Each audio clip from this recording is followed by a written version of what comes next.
One of the best things about folklore is you get to have an insight into the beliefs and customs of different cultures. Twisted is based on the Filipino folklore of the Kapre. Take a seat with me under the moonlight and listen to this tale of Twisted, a Kapre love affair. Love shouldn't be this complicated. One thing that I know about love is that it's cruel. At a young age, my experiences about love may be quite limited, but my eyes and ears have been open long enough. Most of my aunts and uncles' marriages didn't work, and to see my parents' marriage surviving for decades is a total miracle. I'm Meredith, and today is my birthday. I'm 23. I live in the province of Aklan, and I've been living here since birth. It's the perfect place for me. I love how whenever I go outside my house and look to the left, I would see the amazing sunrise and sunset, the fresh crystalline water of the sea, and the white sand inviting me to go barefoot. On the other hand, when I turn to the right, I see the lush greens covering the mountain. I literally live at the heart of Mother Nature. Looking back now, I realize my life was perfect. I would go to school every day, do some household chores when I got home. I'd study and work on my homework, and then take a swim or just watch the sunset if I had extra time. In my senior year, everything changed. Lucas happened. We had been classmates since first grade, but it was like I never actually acknowledged his existence. He liked to make the class laugh. I would laugh along at times, but that was all. Then, he gave me a flower on Valentine's Day. It wasn't those flowers that were sold by the school gates. It was pretty. He just gave it to me and said, "Happy Valentine's, Meredith," and then he left. From then on, I would feel him looking at me during class, during lunch breaks, and it felt weird at first. Then he would send me small love notes, complimenting me in stuff such as my hair, my new shoes, my smile. One day, he gave me a note that said something else. It said to meet him by the balete tree right outside my backyard at 6 p.m. My heart raced and I wasn't able to focus on the classes for the rest of the day. After helping my mother prepare dinner, I went to the backyard. I carefully chose what to wear. I wasn't sure how I felt about Lucas yet, but I wanted to look pretty for him. I wore a plain peach t-shirt with my leopard print shorts. I brushed my hair, I put on some face powder, and applied lip tint. I sprayed on some of my mother's perfume just to make sure that I smelled good. He wasn't there when I arrived. I sat under the balete tree and waited. After about 10 minutes, I saw him, or smelled him rather. He reeked of alcohol. "Meredith, you're here," he said, sitting next to me. It felt uncomfortably close, but I didn't move away. "Of course, you asked me to come," I answered. "Oh, but I didn't think you would," he said. "Have you been drinking?" I asked him. "Yes, just a little though," he answered. "So, why did you ask me to come?" I asked. "Well, I just want to talk to you. I've been sending you notes, but you haven't responded to any of it. Not one. I just want to know if you like me too, or not," he answered. I looked at my toes. I wasn't sure how to respond to that because I really wasn't sure how I felt. "You can tell me if you don't like me. I'm used to being rejected anyway," he said, his eyes swelling up. "What do you mean?" I asked, suddenly feeling bad for him. "Well, my father left us a few days after I was born. Then when I turned 2, my mother left for Manila to work there and provide for my needs. She left me with my grandma. But even though my mother was working as a housemaid, she hardly ever sent us money. She would usually send me a little money on my birthday for 2 years and then it stopped altogether," he shared. I touched his back, trying to console him, but he took my hand and held it to his lips. He kissed it. I felt like electricity flowed from my hand to my heart.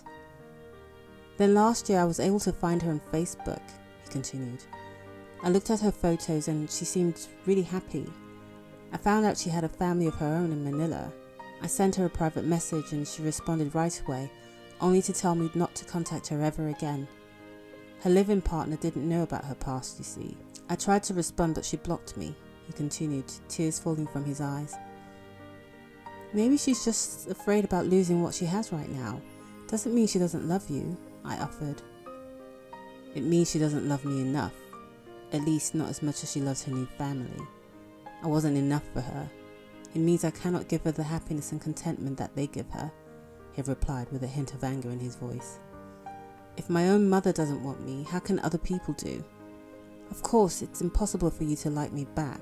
I'm not really a likable person. I'm dumb, I'm ugly, I'm a mess, he said, almost talking only to himself. That's not true. I like you. Maybe I did because it hurt me to see him cry. That must mean that I liked him, right? I cared for him, and I probably wouldn't if I didn't like him back. Really? He asked, his face suddenly brightening up. I nodded and he hugged me really hard. Then he kissed my cheek. My cheeks grew warm.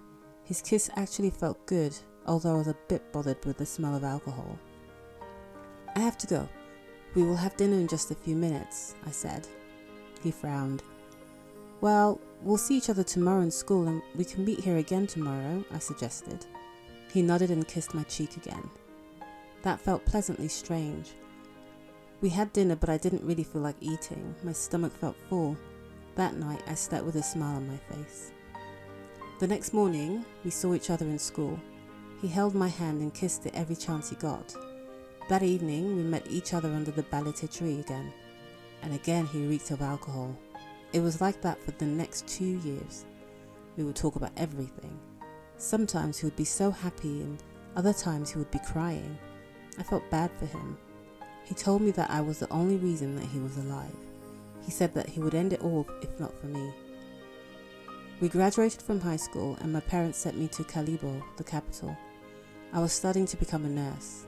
However, Lucas couldn't afford to go to college, so he started working as a habal driver.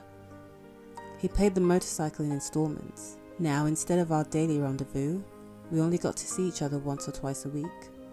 One night, I got home late so I didn't have time to change. I went to the balete tree wearing my college uniform. You really want to make me feel bad, huh? Lucas asked me when he saw me. What do you mean? I asked. Sorry if I can't afford to go to college like you, he said. I decided to ignore that. I handed him some donuts that I bought on the way home. He took it and started eating. So, met anyone handsome and rich yet? He asked. Just stop it, Lucas. I love you. I'm in Calibo to study, not to meet guys, I answered. Yeah, right. That's why your skirt is too short and your lips too red, he said. I felt like crying. What are you even talking about? I asked. Without saying anything, he came closer and started kissing me. First, he kissed my cheeks. Then, his lips found mine. His kiss got more and more intense and forceful. I kissed him back at first, but then his hands started moving. I wasn't aware how, but he was able to unbutton my blouse and unhook my bra. That's when I told him to stop. Why? He asked. I don't want to. This isn't right. You're drunk, I answered. Oh, you mean I smell bad? I'm not in college. I'm just a poor habal driver. You're just too good for me, he shouted. I started to cry. Suddenly my chest felt so heavy. You know what? You're mine, he said.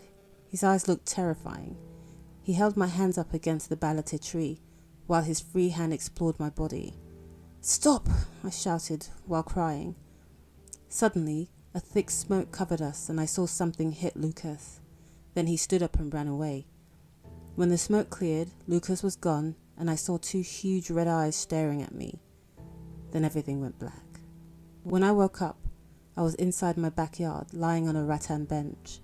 However, I wasn't wearing my college uniform anymore. I was wearing a thin, flowy dress and there was a fully bloomed red rose in my hair. It had no thorns at all and the stem was so smooth. I went inside the house, but everybody was fast asleep. I fell asleep trying to remember what happened. All I could remember were the red eyes that were staring at me and the pain caused by what Lucas did.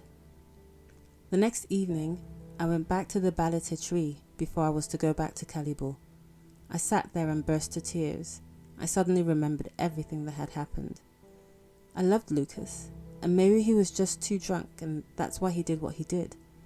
I was sobbing when I heard a voice. "Let him go. You deserve better," the voice said. The hairs on my body stood on end.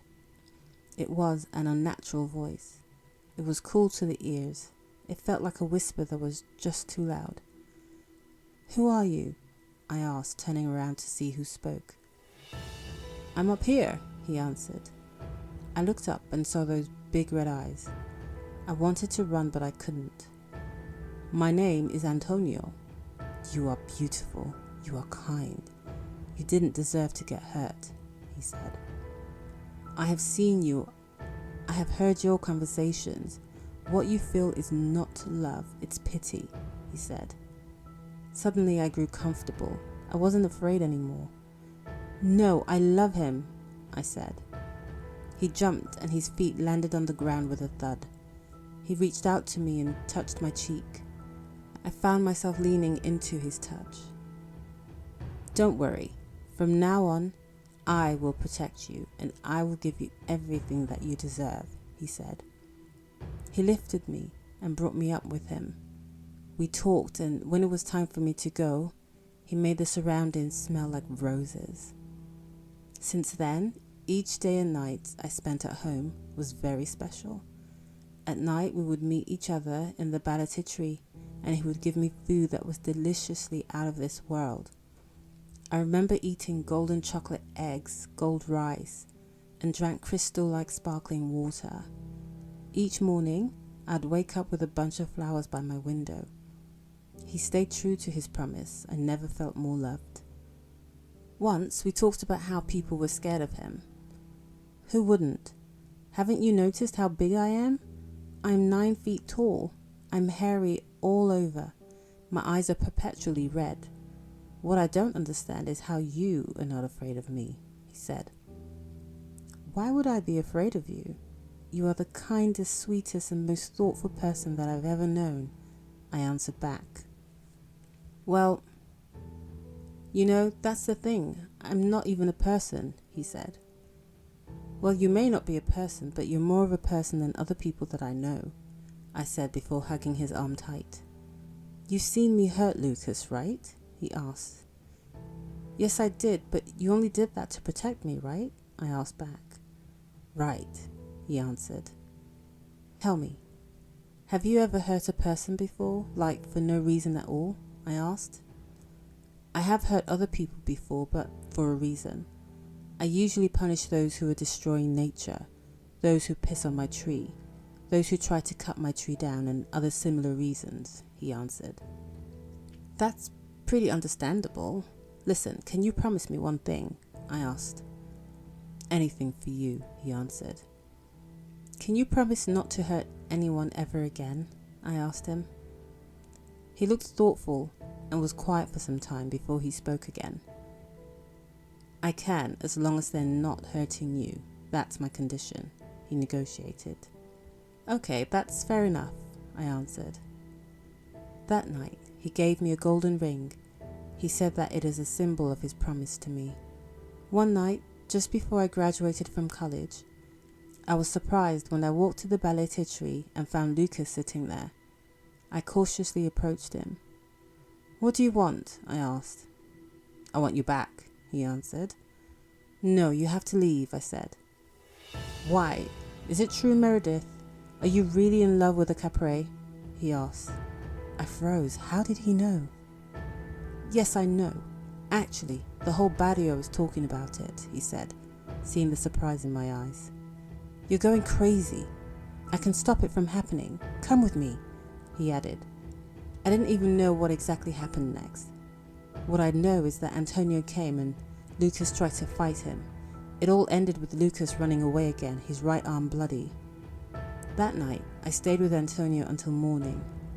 We didn't sleep, we just talked, touched, and made love for the first time. The next afternoon, I woke up from my nap, hearing angry shouts. I went to the window to see what was happening. I saw people carrying torches coming to our house. I didn't even think that such things happened in this time and age. Let us through, "That Kapre will kill us all," they were shouting. "No," I shouted as I went out of the house. My parents followed me. "Stop, Antonio is kind. He doesn't mean any harm," I shouted, tears flowing from my eyes. "He doesn't mean any harm? Lucas almost lost his arm," a man shouted back. My mother and father held me and stopped me from doing anything. Our neighbours went through our house, our backyard, and went to the balete tree. When they were all outside, I was able to set myself free from my parents' hold. "Stop!" I shouted. A man tried to stop me and I ended up on the ground. That's when I heard Antonio's voice. "Don't hurt her!" He lifted the man up and threw him against the balete tree. The man lost consciousness and the people became even more furious. "Yes, it's me that you want, right? Come after me. Stop hurting Meredith." His voice boomed. The people went to him and started throwing things at him. My head and my chest felt like they were about to explode. My parents caught me again and I fainted. When I woke up, I saw them burn Antonio with the torches that they were carrying. I cried and yelled for them to stop, but nobody was listening. "Fight, Antonio!" I screamed at him, but I realized that I gave him permission too late. The pain was just too much to bear. My mind shut down and I lost consciousness once again. It has been 4 months since I lost Antonio and today is my birthday. I'm sitting in our backyard, looking at the now empty balete tree. I know that it's empty because when I look at it, I feel nothing but loss. Then I hear a familiar voice. I turn around and see that it is Lucas again, talking to my parents, carrying a bouquet of fresh flowers. "She's at the back," my mother says to him, and he walks in my direction. "Happy birthday, Meredith," he says, handing me the flowers and trying to kiss me on the cheek. I stop him. He places the bouquet on the table instead. He also puts down a box. It seems he has brought a cake. "I hope that you realize now that you're meant for me and not for that Kapre. It's time to move on from this craziness, Meredith," he says. "Why do you even care, Lucas?" I asked. "Listen, I love you. I know I did things that were wrong. I know that I hurt you. I realize my mistakes, and I'm hoping that you could give me another chance," he answered. "Lucas, you need to understand that I don't love you. Not anymore. I don't even know if I ever loved you. I confess." "Can we just give it another try?" he asked, looking hurt. "No. You had Antonio killed," I shout. "It was the right thing to do. I was protecting you from him," he replies. "No, he was protecting me from you. You're not half the man that he is," I say. He shakes his head and mumbles that he'll just return another time. As he leaves, I feel calm. I touch my tummy as I feel a subtle kick. The end. People tend to be scared of things they don't understand, and this story, based on the Kapre myth, is a reflection of this. Well, I hope you enjoyed listening to this story.